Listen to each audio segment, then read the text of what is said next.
is Spring Beirut, and our project is Neuroinitiative Inc.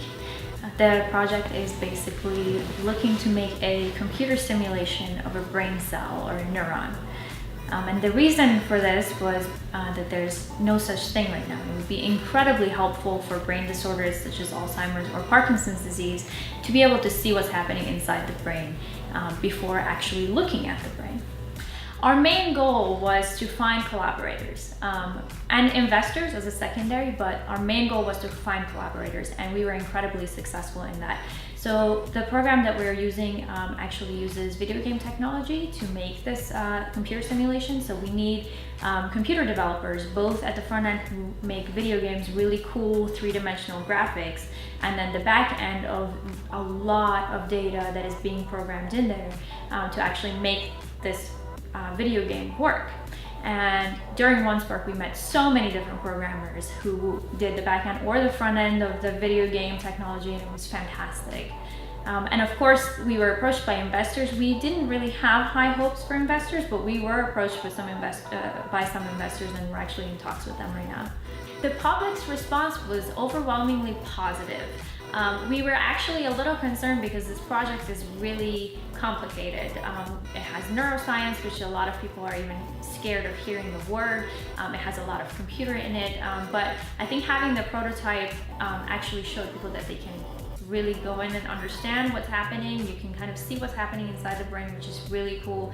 We had the actual brains that people could look at, which was really cool, I think, for a lot of people. So the general response was very positive, and we work on Alzheimer's and Parkinson's disease, and we had so many people that came by who had family members who were affected by one or the other diseases, and they offered to help us, with anything that we needed, basically, and the general response was incredibly positive. And of course, the jurors. So the jurors were scientists themselves, and we were very lucky because they kind of all had interests in the area that we're working with. So they not only did they, obviously they picked us for the winner, so they thought it was interesting, but they actually gave us quite a bit of feedback as well. So it was really neat to have the jury process happening too. The best thing was, I would say, the collaborations that happened. Actually, now it's been quite a few weeks since OneSpark, and we still have emails rolling in saying, hey, do you guys need volunteers? This is what I can do. These are my expertise. How can I help make your project happen? I think it sounds really cool.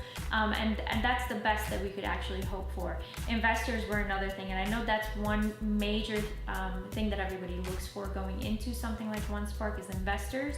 And there were a lot of investors, and we were approached by quite a few investors, and you can kind of, even if you don't make an agreement with one, you can kind of see the thought process that they go through, the questions that they ask. It really prepares you for being able to approach investors later on if you're interested in. Well, I think the neuroscience community in particular is a very small community, and it's a very international community.